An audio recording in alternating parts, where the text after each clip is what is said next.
Selamat pagi saudara, Anda menyaksikan Breaking News Kompas TV bersama saya Desi Fiftine.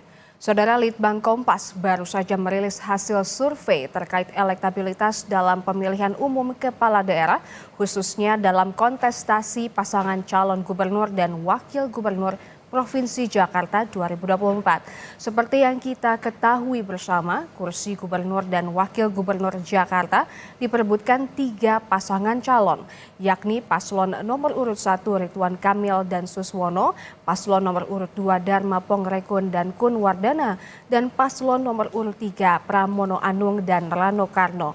Survei Litbang Kompas ini diselenggarakan dalam rentang waktu 20 hingga 25 Oktober 2024 dan dilakukan dengan wawancara tatap muka terhadap 800 responden yang dipilih secara acak menggunakan metode pencuplikan sistematis bertingkat. Adapun tingkat kepercayaan survei mencapai 95% dengan margin of error penelitian plus minus 3,46%. Survei ini saudara sepenuhnya dibiayai oleh Harian Kompas atau PT Kompas Media Nusantara, dan kita simak selengkapnya terkait hasil survei Litbang Kompas ini di Harian Kompas dan laman kompas.id. Oke, kita langsung saja lihat hasil survei Litbang Kompas menampilkan data pada elektabilitas paslon Pilkada Jakarta 2024, saudara. Hasilnya dari jajak pendapat yang dilakukan pada 20 hingga 25 Oktober 2024, 34,6% responden menyatakan dukungan pada paslon nomor urut 1 Ridwan Kamil Suswono.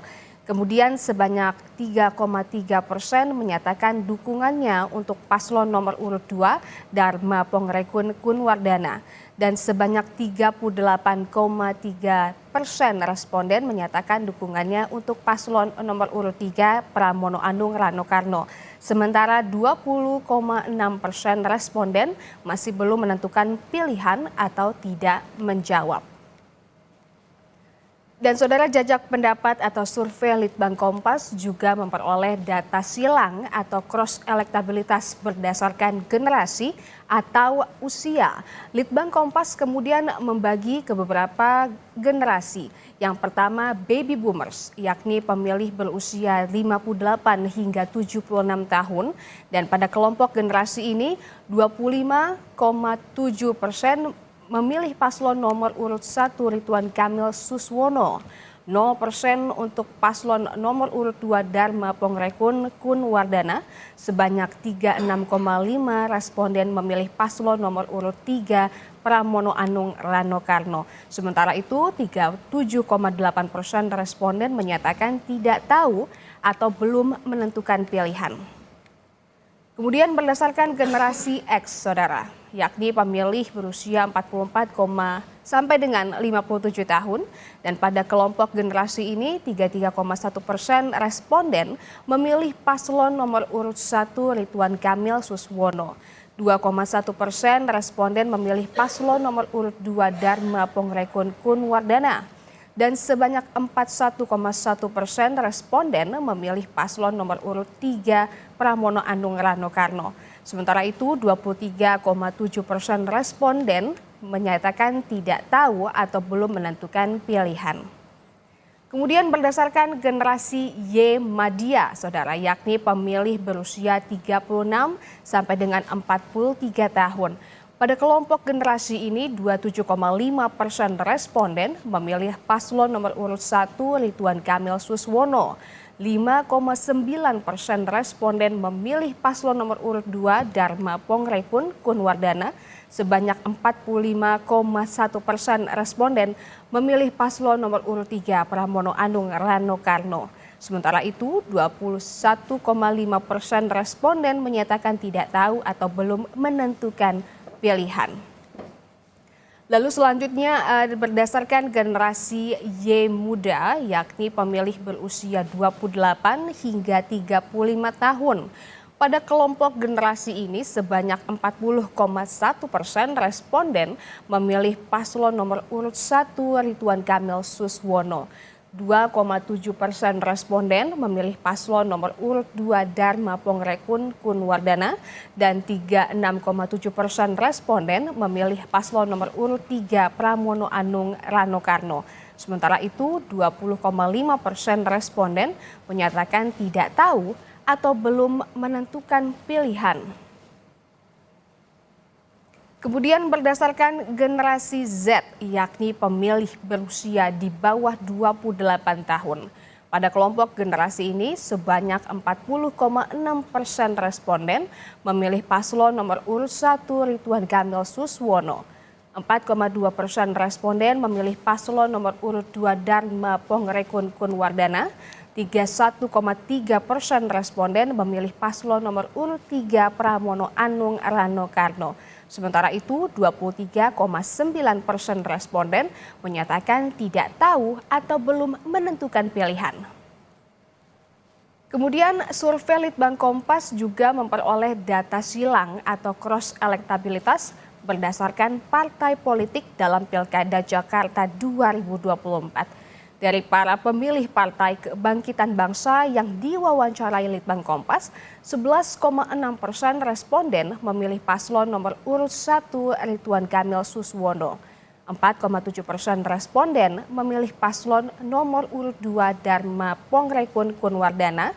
60,5% responden memilih paslon nomor urut 3 Pramono Anung Rano Karno. Sementara itu 23,2% responden memilih tidak menjawab atau rahasia. Kemudian dari para pemilih Partai Gerindra, 44,8% responden memilih paslon nomor urut 1 Ridwan Kamil Suswono. 1,4% responden memilih paslon nomor urut 2 Dharma Pongrekun Kunwardana. 37,2% responden memilih paslon nomor urut 3 Pramono Anung Rano Karno. Sementara itu 16,6% responden memilih tidak menjawab atau rahasia. Kemudian dari para pemilih Partai Demokrasi Indonesia Perjuangan atau PDI Perjuangan, 13,6% responden memilih paslon nomor urut 1 Ridwan Kamil Suswono. 6,4% responden memilih paslon nomor urut 2 Dharma Pongrekun Kunwardana. 66,4% responden memilih paslon nomor urut 3 Pramono Anung Rano Karno. Sementara itu 13,6% responden memilih tidak menjawab atau rahasia. Kemudian dari para pemilih Partai Golkar, saudara, 45,8% responden memilih paslon nomor urut 1 Ridwan Kamil Suswono. 2,8% responden memilih paslon nomor urut 2 Dharma Pongrekun Kunwardana. 29,2% responden memilih paslon nomor urut 3 Pramono Anung Rano Karno. Sementara itu 22,2% responden memilih tidak menjawab atau rahasia. Kemudian dari para pemilih Partai Nasdem, 27,3% responden memilih paslon nomor urut 1 Ridwan Kamil Suswono. 0% responden memilih paslon nomor urut 2 Dharma Pongrekun Kunwardana dan 5,5% responden memilih paslon nomor urut 3 Pramono Anung Rano Karno. Sementara itu 27,2% responden memilih tidak menjawab atau rahasia. Kemudian dari para pemilih Partai Keadilan Sejahtera atau PKS, 36,9% responden memilih paslon nomor urut 1 Ridwan Kamil Suswono. 4,5% responden memilih paslon nomor urut 2 Dharma Pongrekun Kunwardana. 30,6% responden memilih paslon nomor urut 3 Pramono Anung Rano Karno. Dan sementara itu 28% responden memilih tidak menjawab atau rahasia.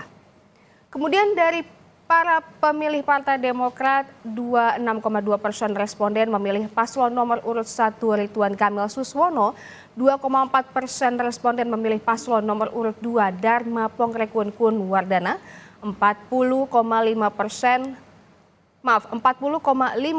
responden memilih paslon nomor urut 3 Pramono Anung Rano Karno. Sementara itu 30,9% responden memilih tidak menjawab atau rahasia. Dan saudara, kita telah bersama peneliti Litbang Kompas Rangga Eka Sakti. Dan kami langsung saja undang Mas Rangga, silakan kita akan berbincang mengenai hasil temuan dari Litbang Kompas. Selamat pagi Mas Rangga, terima kasih sudah menyempatkan waktunya untuk hadir di Kompas TV. Ya. Nah, dari data-data tadi nih Mas, sebanyak 34,6% responden menyatakan dukungan pada paslon nomor urut 1 Ridwan Kamil Suswono. Dan kemudian 3,3% menyatakan dukungannya untuk paslon nomor urut 2 Dharma Pongrekun Kunwardana. Dan sebanyak 38,3% responden menyatakan dukungannya untuk paslon nomor urut 3 Pramono Anung Rano Karno.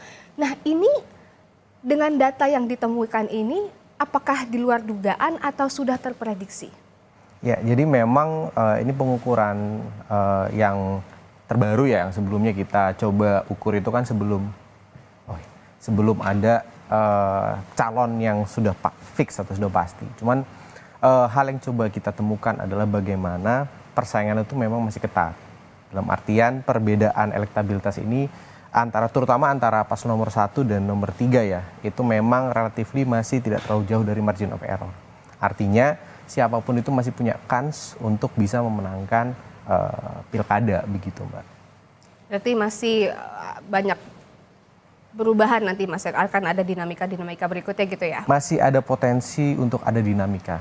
Jadi setiap paslon ini punya kesempatan yang, terutama paslon nomor 1 dan 3 ya. Itu kalau kita bisa lihat memang keduanya masih memiliki kans, terutama apalagi kalau kita lihat bahwa memang di pilkada DKI itu kan dia harus 50% plus 1 ya. Jadi ada kemungkinan memang berjalan di 2 putaran. Nah, bagaimana dengan para responden yang belum memilih atau tidak tahu, belum menjawab gitu? Apa yang menjadi pertimbangan mereka untuk belum bisa memberikan pilihan yang mereka begitu, Mas? Ya, jadi memang jumlah pemilih yang masih belum menentukan pilihan itu masih relatif cukup besar ya, sekitar seperempatnya lah kita bisa bilang. Dari sini, dari temuan kita memang masyarakat itu masih mencoba untuk menimbang-nimbang, menilai kira-kira dalam beberapa minggu ke depan progres kampanyenya seperti apa. Terutama mungkin bagi teman-teman di DKI ini melihatnya itu sentuhan langsung, Mbak. Dimana nanti dalam waktu yang tersisa ini, baik paslon nomor 1, 2, dan 3 itu bisa langsung menyentuh masyarakat. Gitu. Nah, tadi kita juga sudah melihat data dari rentang usia nih Mas. Apa yang bisa kita maknai dari data tersebut? Ya, jadi memang kalau kita melihat ya, paslon nomor urut 1, Ridho, itu memang relatif lebih unggul di generasi Z, generasi muda. Itu berkaitan juga dengan mungkin pola kampanyenya yang cukup deras di media digital gitu ya, media sosial. Sedangkan semakin dewasa umurnya, itu memang ada kecenderungan elektabilitas dari paslon nomor urut 3 ini meningkat begitu. Karena mungkin ya tadi dari temuan kita juga melihat kalau media yang mungkin mereka pakai itu lebih suitable, lebih cocok dengan kalangan yang lebih dewasa begitu. Taruhlah misalnya di media massa begitu, Mbak. Nah, kalau berdasarkan dari parpol, apa aja yang bisa kita tarik dari situ? Karena dari 3 pasangan calon ini kan beda-beda ya Mas ya. Yang satu parpolnya banyak pengusulnya, kemudian nomor 2 itu Mandiri, dan yang ketiga ini cuman ada 2, PDIP dan Hanura ya. Ya, betul. Nah itu bagaimana nih Mas? Ya, jadi memang itu salah satu temuan yang cukup menarik ya, bahwa koalisi yang gemuk, koalisi yang besar itu mungkin pada taraf ini setidaknya ya, itu bukan jadi jaminan pasti bahwa langsung terkonversi menjadi elektabilitas begitu ya. Kita bisa lihat memang untuk case Ridho begitu ya, di paslon nomor urut 1 ini kita melihat banyak dukungan yang belum solid, terutama dari partai-partai pengusungnya begitu ya. Kalau kita bisa lihat memang dukungan dari partai taruhlah Golkar dan Gerindra itu relatif mungkin sudah lebih solid begitu ya. Cuman case menarik itu adalah kasus di dukungan dari para pemilih PKS begitu ya. PKS kan salah satu pengusung yang ya wakilnya begitu ya. Nah itu ternyata tidak utuh nih suaranya ke paslon nomor 1 ini. Nah itu menjadi indikasi bahwa mungkin di tubuh para pendukungnya itu perlu upaya-upaya untuk lebih meyakinkan gitu, agar suaranya itu bisa solid. Case yang agak berbeda terjadi di paslon nomor urut 3 begitu, di mana suaranya itu relatif lebih solid. Dari data tadi kan terlihat ya bahwa sekitar lebih dari 60 sekian persen itu memang suaranya sudah mengalir ke paslon nomor urut 3 ini. gitu. Kalau di paslon nomor urut 2 memang cukup sesuai ekspektasi ya dalam konteks mereka berkontestasi tanpa mendapatkan dukungan elektoral dari parpol begitu ya. Jadi mungkin agak sulit untuk mendapat basis massa berbasis tadi partai politik begitu Mbak. Nah, ini PKB, Nasdem, dan Demokrat itu kan adalah partai yang mengusung pasangan calon nomor urut 1. Tapi dari data hasil survei, ternyata persentasenya lebih banyak cenderung ke paslon nomor 3. Nah ini seperti apa ini Mas? Ya itu berarti menunjukkan bahwa tadi ya di satu sisi mungkin dari segi dari hulunya begitu ya perlu upaya-upaya ya peningkatan lah mesin partai ini untuk bisa bergerak dalam waktu yang tinggal 2-3 minggu lagi gitu untuk tadi bisa mengkonsolidasikan suara yang masih tercerai berai begitu. Di sisi hilirnya bagaimanapun juga kalau di teori politik itu kan ada yang namanya split ticket voting ya. Jadi belum tentu satu orang yang dia misalnya punya kesukaan terhadap satu partai secara otomatis dia akan memilih calon dari partai tersebut begitu ya. Nah mungkin hal-hal ini yang perlu diperhatikan lagi. Bagaimana mentreatment konstituen-konstituen agar mereka ya itu tadi teryakinkan lagi kembali Mbak. Karena memang kalau dari paslon 01 itu tantangannya adalah bagaimana mengkonsolidasikan suara yang sangat banyak tadi untuk bisa ya kalau nggak bisa utuh ya sebagian besar lah mengalir ke paslon yang diusung begitu Mbak. Baik, nah sebelum kita lanjutkan lebih dalam mengenai hasil survei ini kita break dulu Mas. Dan saudara jangan kemana-mana, setelah ini kita masih akan membicarakan lebih dalam mengenai hasil survei Litbang Kompas terkait elektabilitas Pilkada Jakarta 2024. Tetaplah bersama kami.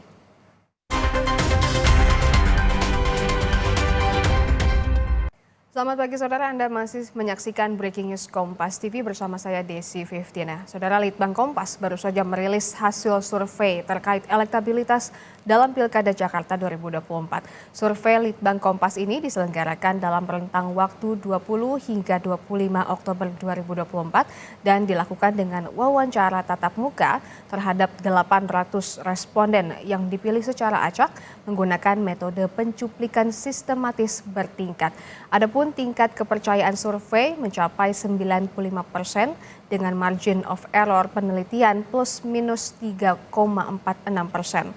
Survei ini saudara sepenuhnya dibiayai oleh PT Kompas Media Nusantara. Dan masih bersama saya peneliti Litbang Kompas Mas Rangga Eka Sakti. Ya Mas ya. Nah kita akan ngobrol lebih lanjut tapi sebelum itu kita akan paparkan jajak pendapat atau survei Litbang Kompas yang juga memperoleh data silang atau cross elektabilitas berdasarkan kelas sosial ekonomi saudara.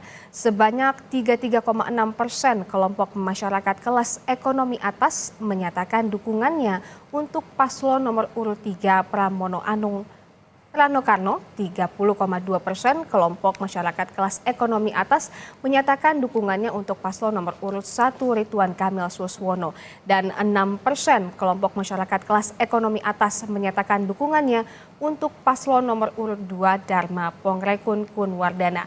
Sementara itu sebanyak 30,2% kelompok masyarakat kelas ekonomi atas menyatakan tidak menjawab atau rahasia. Dan kemudian sebanyak 37,9% kelompok masyarakat kelas ekonomi menengah atas menyatakan dukungannya untuk paslon nomor urut 3 Pramono Anung Rano Karno. 35,3% kelompok masyarakat kelas ekonomi menengah atas menyatakan dukungannya untuk paslon nomor urut 1 Ridwan Kamil Suswono. Dan 2,9% kelompok masyarakat kelas ekonomi menengah atas menyatakan dukungannya untuk paslon nomor urut 2 Dharma Pongrekun Kunwardana. Sementara itu sebanyak 23,9% kelompok masyarakat kelas ekonomi menengah atas menyatakan tidak menjawab atau rahasia. Kemudian saudara sebanyak 41,6% kelompok masyarakat kelas ekonomi menengah bawah menyatakan dukungannya untuk paslon nomor urut 3 Pramono Anung Rano Karno. 31,6% kelompok masyarakat kelas ekonomi menengah bawah menyatakan dukungannya untuk paslon nomor urut 1 Ridwan Kamil Suswono. Dan 3,3% kelompok masyarakat kelas ekonomi menengah bawah menyatakan dukungannya untuk paslon nomor urut 2 Dharma Pongrekun Kunwardana. Sementara itu, sebanyak 23,5% kelompok masyarakat kelas ekonomi menengah bawah menyatakan tidak menjawab atau rahasia. Kemudian sebanyak 48,6% kelompok masyarakat kelas ekonomi bawah menyatakan dukungannya untuk paslon nomor urut 1 Ridwan Kamil Suswono. 34,3% kelompok masyarakat kelas ekonomi bawah menyatakan dukungannya untuk paslon nomor urut 3 Pramono Anung Rano Karno. Dan 1,4% kelompok masyarakat kelas ekonomi bawah menyatakan dukungannya untuk paslon nomor urut 2 Dharma Pongrekun Kunwardana. Sementara itu sebanyak 15,7% kelompok masyarakat kelas ekonomi menengah bawah menyatakan tidak menjawab atau rahasia. Nah, kita telah bersama peneliti Litbang Kompas tentunya, Mas Erlangga. Ini dari hasil ini apa yang bisa kita maknai, Mas? Iya Mbak, jadi memang tadi ya terlihat sedikit ada kecenderungan ya, bahwa yang pertama memang pasangan Ridwan Kamil Suswono itu relatif lebih tinggi elektabilitasnya di kelompok bawah begitu ya, sampai di atas 40%. Namun memang seiring dengan naiknya kelas sosial itu elektabilitas dari Pramono Rano ini meningkat begitu ya. Nah itu mungkin bisa dimaknai pertama bahwa retorika dan juga mungkin komunikasi kampanye dari paslon nomor urut 1 ini itu lebih nyampe, lebih dekat ke kelompok bawah begitu ya. Kemudian menarik juga bahwa di kelompok atas itu sebenarnya semakin ke atas semakin relatif seimbang Mbak, terutama di menengah atas dan atas begitu ya. Itu meskipun sedikit lebih tinggi Pramono Rano, itu relatif bedanya masih dalam margin of error. Nah, itu menandakan dan juga terutama di atas itu jumlah proporsi dari masyarakat yang masih undecided, yang masih belum menentukan pilihan itu juga masih relatif tinggi. Jadi memang berarti masyarakat yang menengah atas dan atas ini masih relatif mencari-cari, masih relatif menentukan pilihannya, begitu Mbak. Begitu ya, jadi masih juga mencari-cari untuk undecided voters juga. Nah, tapi kalau tadi mengenai sosial ekonomi, Litbang Kompas juga memiliki data survei. Litbang Kompas memperoleh data silang atau cross elektabilitas by level pendidikan. Nah, ini sebanyak 43,6% responden dengan level pendidikan dasar memilih paslon nomor urut 3 Pramono Anung Rano Karno. Sebanyak 36,2% responden dengan level pendidikan dasar memilih paslon nomor urut 1 Ridwan Kamil Suswono. Dan 1,2% responden dengan level pendidikan dasar memilih paslon nomor urut 2 Dharma Pongrekun Kunwardana. Sementara itu 19% responden dengan level pendidikan dasar menyatakan tak menjawab atau merahasiakan jawabannya. Nah, itu tadi untuk yang level pendidikan dasar. Nah, kemudian untuk level pendidikan menengah, Saudara, sebanyak 38,1% responden dengan level pendidikan menengah memilih paslon nomor urut 3 Pramono Anung Rano Karno. Dan sebanyak 34% responden dengan level pendidikan tengah memilih paslon nomor urut 1 Ridwan Kamil Suswono. Dan 4,3% responden dengan level pendidikan menengah memilih paslon nomor urut 2 Dharma Pongrekun Kunwardana. Sementara itu 23,6% responden dengan level pendidikan dasar menyatakan tak menjawab atau merahasiakan jawabannya. Nah, ini apa yang mempengaruhi level pendidikan ini, Ya. Mas? Ya, jadi memang tadi ya ada kecenderungan yang agak berbeda begitu ya, ketika pendidikannya semakin tinggi justru elektabilitasnya Pramono ini relatif lebih naik begitu kan. Kalau mungkin kita bisa maknai sedikit bahwa mungkin kalau kita tadi berbicara soal SS itu kan dia tadi ya kita misalnya melihat bahwa paslon nomor urut 1 ini Pak Ridwan Kamil dan Pak Suswono ini mungkin secara identitas lebih dekat begitu ya, mungkin dilihat lebih reachable gitu di media sosial dan lain-lain, dan semakin naik begitu ya, kemudian semakin elit, nah, itu kan kemudian mungkin pola komunikasinya lebih dekat ke Pramono Rano Karno begitu ya. Sedangkan kalau dari segi pendidikan itu kan berbicara soal gagasan atau ide. Nah itu mungkin sehingga kebalikannya Mbak yang terjadi begitu. Mungkin dari segi ide atau gagasan itu lebih mengena, semakin tinggi begitu semakin ke sosok Pramono Anung dan Rano Karno. Nah itu mungkin.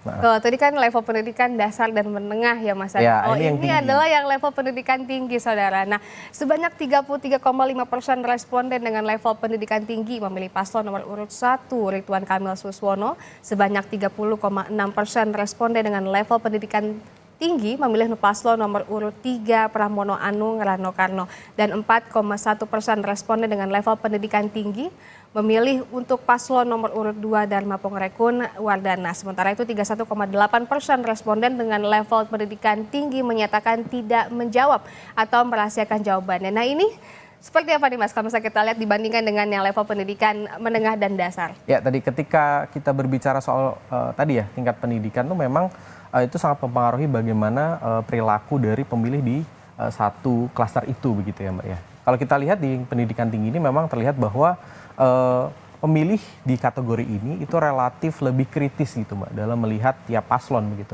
Jadi tidak hanya melihat secara permukaan dari misalnya bagaimana komunikasi kampanye dilakukan gitu via media sosial maupun media massa ataupun media luar ruang begitu ya.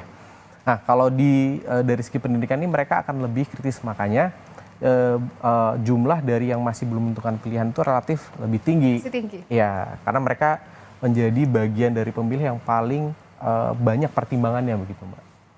Jadi kalau dari program kerja ini juga masih juga pertimbangan bagi kalau dilihat dari level pendidikan ini Mas ya. Ya.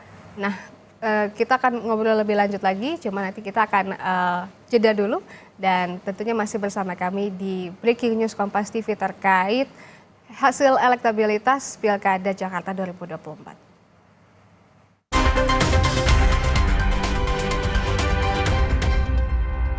Saudara masih bersama saya Desi Fiftina dan peneliti Litbang Kompas Mas Rangga Eka Sakti dalam Breaking News Kompas TV di mana Litbang Kompas baru saja merilis hasil survei terkait elektabilitas dalam pemilihan umum kepala daerah khususnya dalam pertarungan pasangan calon gubernur dan wakil gubernur provinsi Jakarta. Dan saudara survei Litbang Kompas juga akan menampilkan data elektabilitas paslon Pilkada Jakarta 2024 berdasarkan alasan memilih.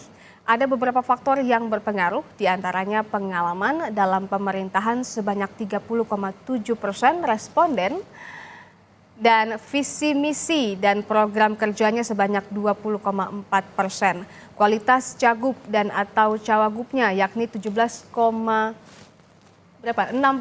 dan kemudian ada identitas 4,5%, tampilan fisik cagup dan atau cawagupnya 4,3%, partai pengusungnya 4,0%, integritas moral cagup dan cawagup 3,6%, publik figur orang terkenal, artis, atlet familiar 3,1%, tidak tahu 1,8%.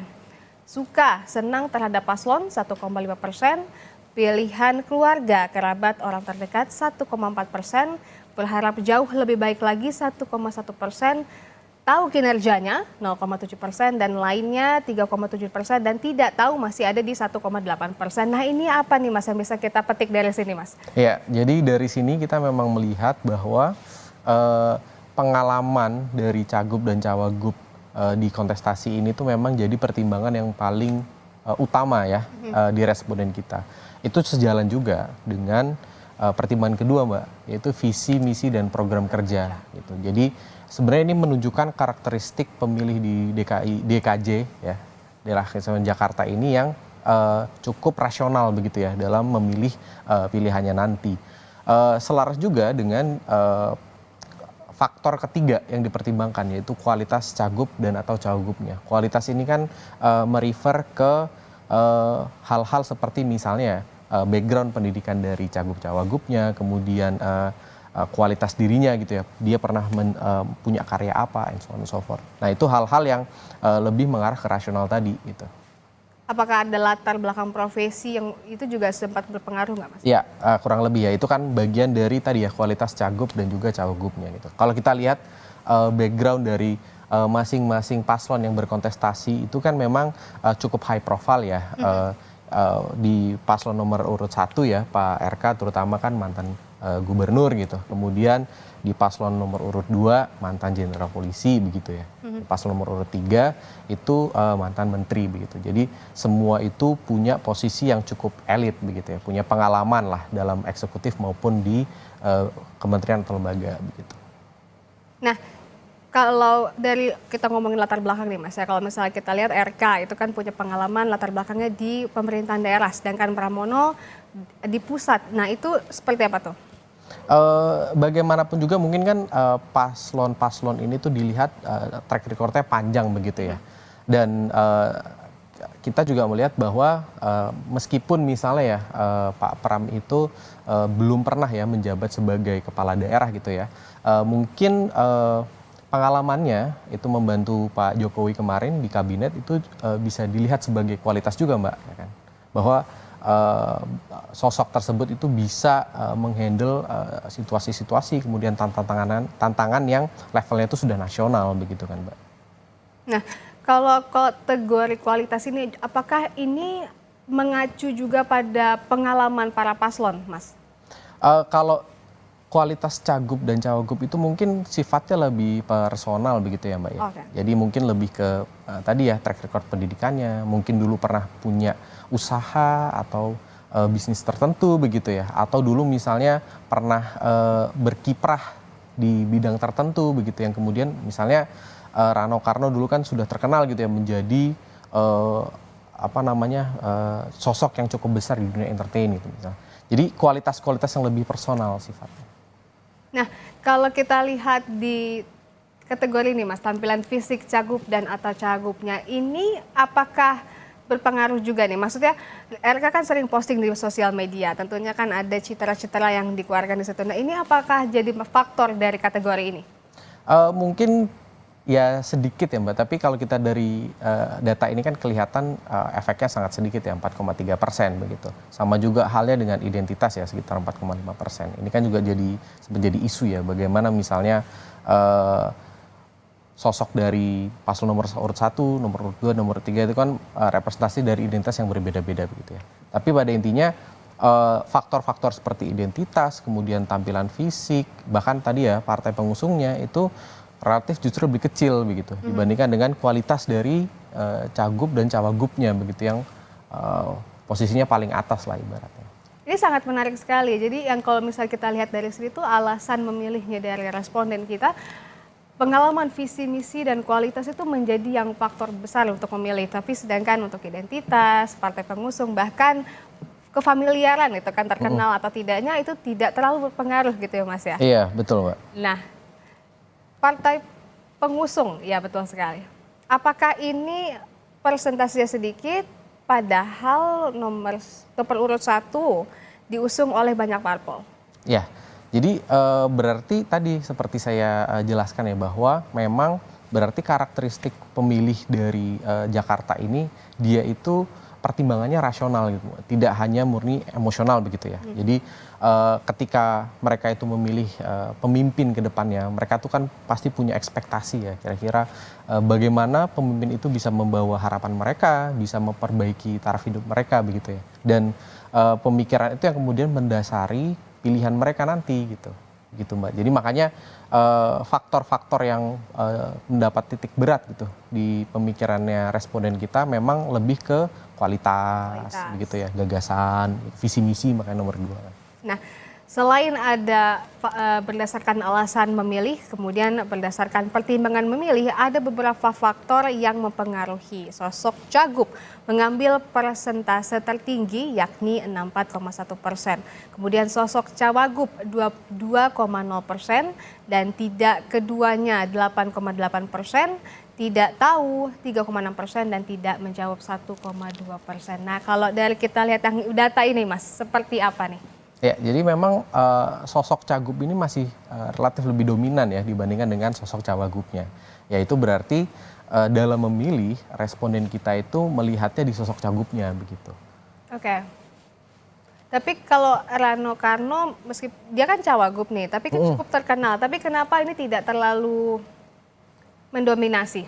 Mungkin karena di pemikirannya masyarakat ya, sosok yang nantinya punya power atau punya kewenangan lebih dalam mengambil keputusan itu sosok cagupnya Mbak.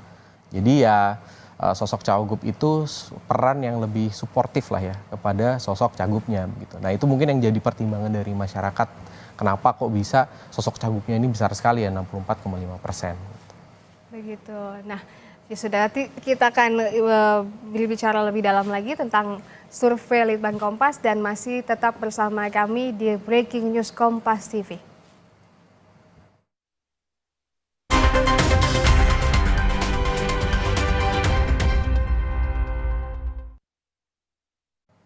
Masih dalam breaking news Kompas TV Saudara, di mana Litbang Kompas baru saja merilis hasil survei terkait elektabilitas dalam pemilihan umum kepala daerah, khususnya dalam pertarungan pasangan calon gubernur dan wakil gubernur Provinsi Jakarta.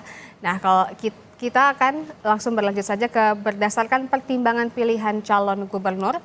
Di sini ada 46,6% responden mendukung paslon yang didukung Joko Widodo. Sementara 45,1% tidak mempertimbangkan dan 8,3% tidak menjawab. Kemudian di pertimbangan pilihan yang kedua ada 49,7% responden mendukung paslon yang didukung Prabowo Subianto. 43,1% menyatakan tidak mempertimbangkan dan 7,2% responden menyatakan tidak tahu atau tidak menjawab. Disusul pertimbangan ketiga yakni 39,9% responden memilih paslon yang didukung Basuki Cahayapurnama atau Ahok.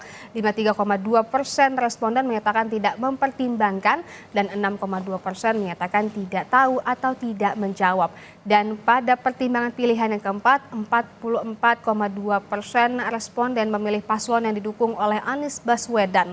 49,6% responden menyatakan tidak mempertimbangkan dan 6,2% responden menyatakan tidak tahu atau tidak menjawab. Dan saya masih bersama Mas Rangga Eka Sakti, peneliti Litbang Kompas. Ini kita lihat dari data ini seperti apa, Mas, kalau dari pertimbangan pilihan calon gubernur? Ya Mbak, jadi kita memang mencoba untuk memetakan pengaruh dari mungkin bisa gampangnya itu endorsement ya. Jadi ketika misalnya sosok-sosok ini menyatakan dukungan atau bahkan mungkin memberikan sinyal aja bahwa sosok ini mendukung salah satu paslon, itu kira-kira apakah kemudian akan lebih dipertimbangkan oleh responden kita begitu ya. Kalau dari sini memang terlihat bahwa yang dukungannya itu paling dipertimbangkan itu memang sosok Pak Presiden Prabowo Subianto gitu. Jadi di sini kita lihat ya 49,7%. Jadi ketika misalnya nanti Pak Prabowo ini memberikan sinyal dukungan terhadap salah satu paslon, itu kemungkinan lebih dipertimbangkan lah oleh masyarakat Jakarta. Kemudian angka dari pengaruh endorsementnya Pak Jokowi ini juga masih relatif besar di kisaran 46%. Nah ini sama ya, jadi ketika misalnya Pak Jokowi nanti memberikan dukungan secara langsung begitu maupun tidak langsung ya dalam bentuk misalnya ada pertemuan segala macam memberikan sinyal dukungan, nah itu bisa jadi ada pengaruhnya begitu karena kita lihat juga relatif besar ya 46,6%.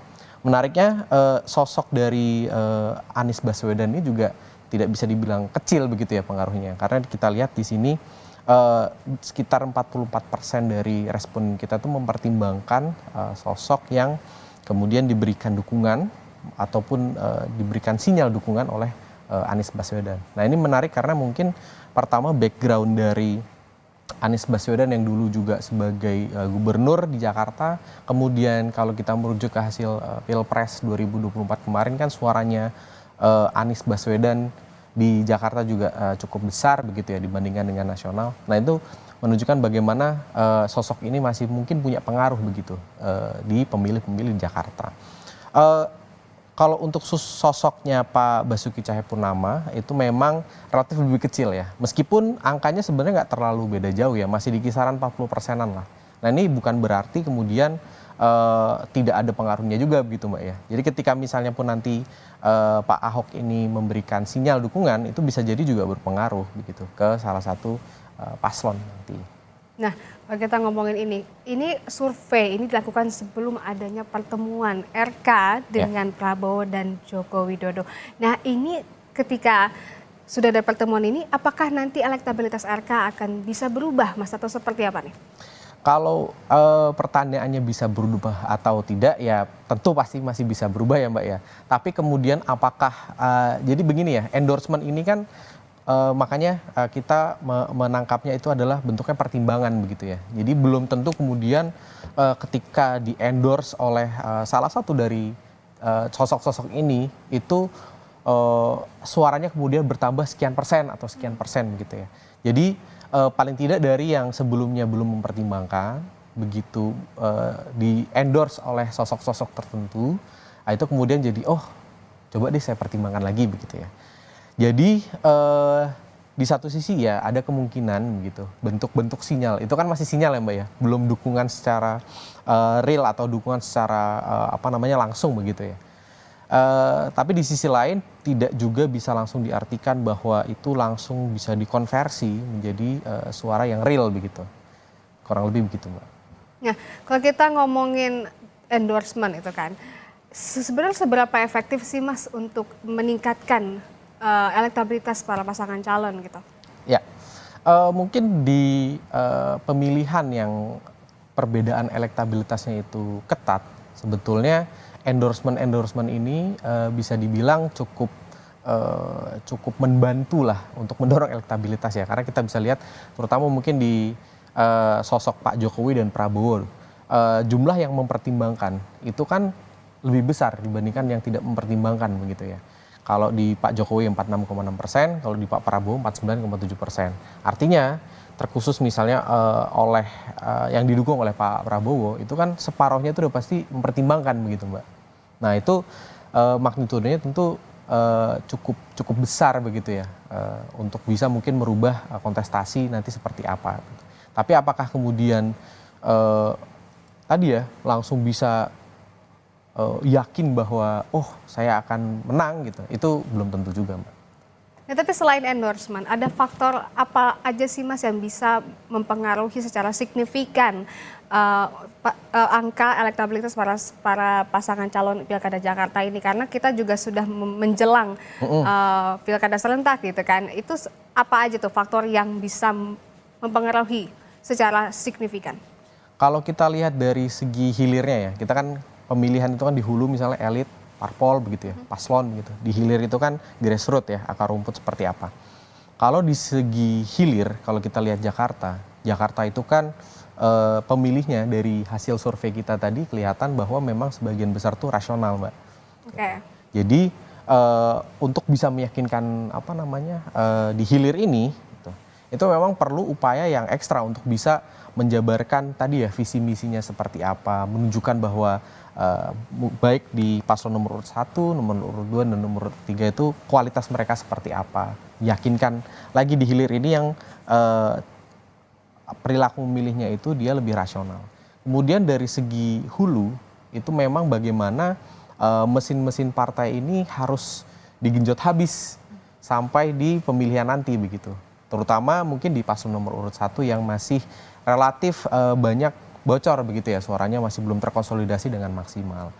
Bagi paslon nomor urut 3 ini juga menjadi tantangan begitu. Di satu sisi memang di hulunya itu sudah relatif lebih solid mungkin ya. Terlihat dari aliran dukungan yang lebih deras gitu ya, dari PDIP langsung ke paslon nomor urut 3. Tapi di sisi lain mereka juga harus memperluas tadi basis suaranya. Kalau cuma dari 2 basis partai tadi kan nggak terlalu besar gitu Mbak. Nah, bagaimana mereka bisa tadi meyakinkan paling nggak ada sekitar 1/4 dari masyarakat Jakarta ini yang masih belum teryakinkan dengan pilihan mereka. Baik, saudara, berikut tadi adalah pemaparan dari peneliti Litbang Kompas Mas Rangga Eka Sakti, dan di sini saya akan mereview sedikit ya Mas ya data yang sudah ada di survei Litbang Kompas terkait elektabilitas Pilkada Jakarta 2024. Di sini ada pasangan nomor urut 1 Ridwan Kamil Suswono di 34,6%, kemudian di pasangan calon nomor urut 2 Dharma Pongrekun dan Kun Wardana di 3,3%, dan yang terakhir di pasangan nomor urut 3 38,3% untuk Pramono Anung dan Rano Karno, begitu ya Mas ya. Dan terima kasih Mas Rangga sudah hadir di studio Kompas TV, menyempatkan waktunya untuk memaparkan dari hasil survei Litbang Kompas hari ini. Dan saudara, tentunya kita akan melihat bagaimana perkembangan, kita ikuti terus menjelang Pilkada Serentak 2024. Dan saya Desi 15 pamit undur diri. Terima kasih sudah menyaksikan Breaking News Kompas TV.